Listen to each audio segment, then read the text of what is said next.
It's a Friday. You've made it through the week, and we have some big news coming out of Thursday night. We had the War Room over at Orange Bloods last night, and some information that I came upon that I wrote up on the site earlier this morning as it pertains to the Texas secondary. We'll get to all that in 1 second. First, thanks so much to Man Eye Institute, our sponsor here. See life better at Man Eye Institute. Give them a call today, 1-844-WOW-2020, 1-844-WOW-2020. Ask them about their next level LASIK. One of only 2 people in all of America that can provide this to you. So lucky to have them here in the Austin area. So lucky to have them here as the presenting sponsor of our show on Orange Bloods Live. Again, Man Eye Institute, 1-844-WOW-2020. And Cody, you might not believe your eyes at the report that I put out earlier that, well, 2 things that kind of stood out to me when I was talking with somebody last night. One, Texas safety, Derek Williams, he's healthy. He's ready to go. He's going to be back and expected to be fully participating in fall camp whenever he returns. So obviously great news. He's been one of the best kind of, per snap efficiency type of players at Texas. He's been an alpha and he's been a dog. He was a big loss last year, and getting him back is a shot in the arm that I think a lot of people kind of forgot about. Feels a little bit like some found money. But the thing that was surprising to me was like, yo, man, sophomore Kobe Black, super blue chip out of Waco Connolly, is pushing to start at outside corner. And, I think it has implications for a lot of stuff because, as we've seen, Texas has a very talented back end. There are guys who might need to get moved around if Kobe Black is somebody who they decide is one of their top 5. Well, I do think when you say alpha twice on this show, there's a QR code that pops up. But I will say, when you say alpha, I think of Kobe Black as a cornerback. And because it's like he's listed at 6'2", 199.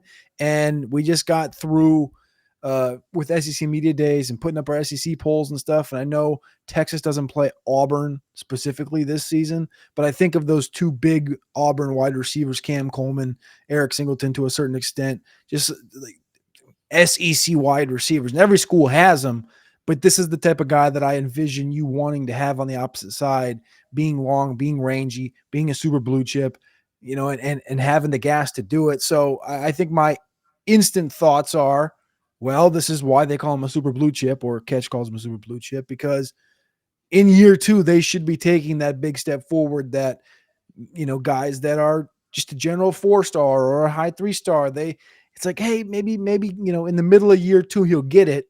And in year 3, you can expect something. But these super blue chips and these 5-stars, if they don't get it in year 1, year 2 is really a stepping stone in that offseason.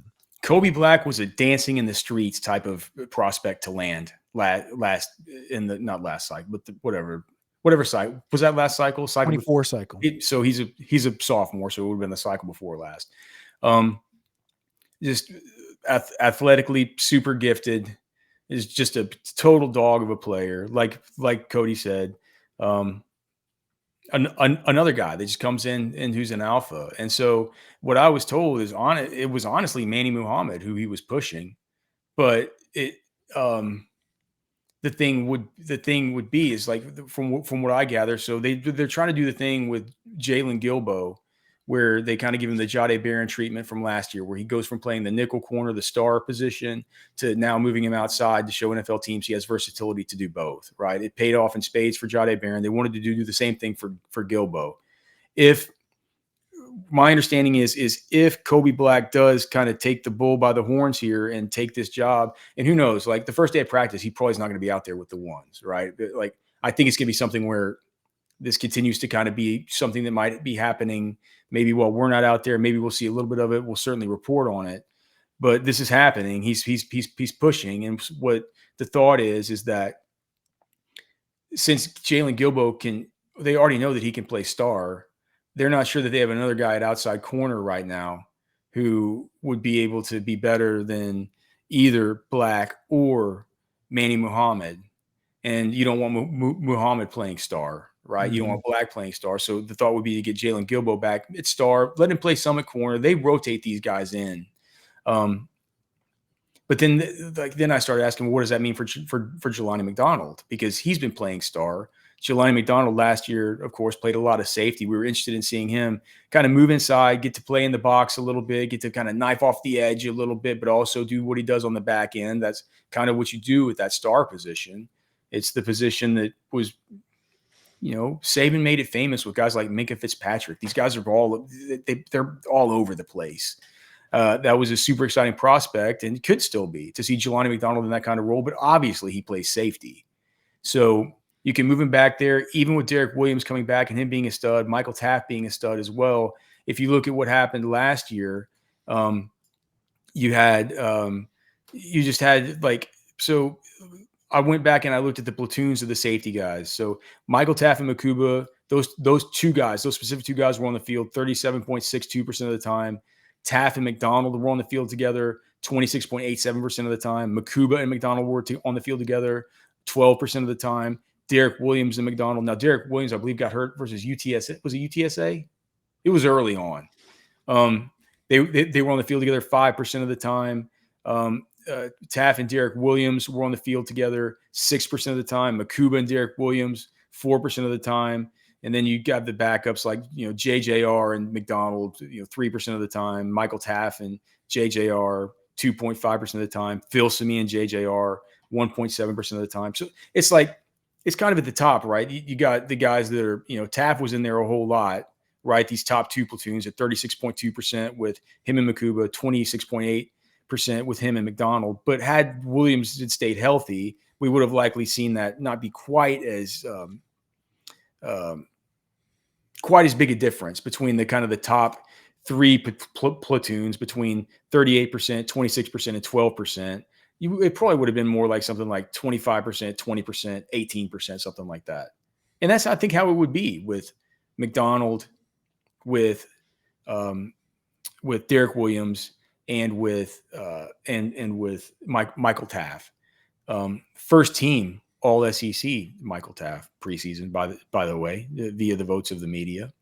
It might have had to do with the awesome tie that he wore with the victims of the Hill Country floods. Man, that guy, it's hard. It's really, really, really hard not to like that guy.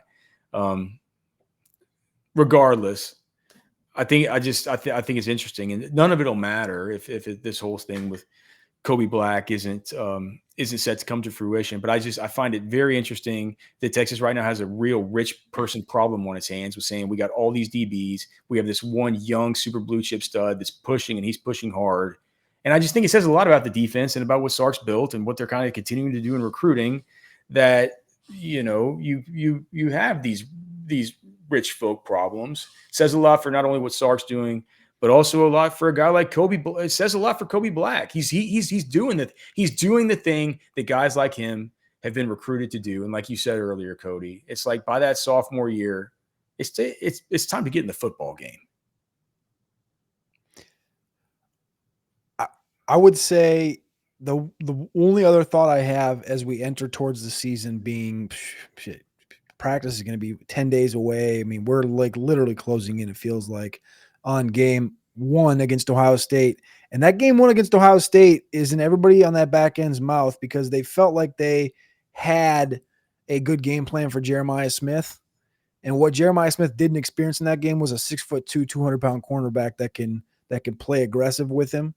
And I know Gilbo's good and Muhammad's good, but the idea that you could have a Kobe Black lined up on Jeremiah Smith with physicality and have a Michael Taft and a Jelani McDonald roaming around over the top of him, I mean, that gets me a little excited. So I just think this is good news, and it just further pushes the envelope to say, we know that there's depth. We know there's talented depth. We know they'll continue to move around these pieces. And it should be a big positive for Texas fans to say, we know Gilbo can play two spots. We know Jelani can play three spots on this back end. Taft can obviously move around on the back end, and Derek Williams gets his time to get back to 100%. I think this is, the return of DBU right here. Thanks so much to the Man Eye Institute for being the presenting sponsor here of our show. Make sure, again, 1-844-WOW-2020. Give them a phone call today. We can't thank them enough for being a presenting sponsor. Of course, go to alphaseasoning.com, buy our brand new seasoning. Cody and I are so proud of it. Thanks so much to everybody who's supported our new brand and our new product here. And thanks to everybody that's given us the awesome feedback. We're glad that you love it. No one said that they think it's bad.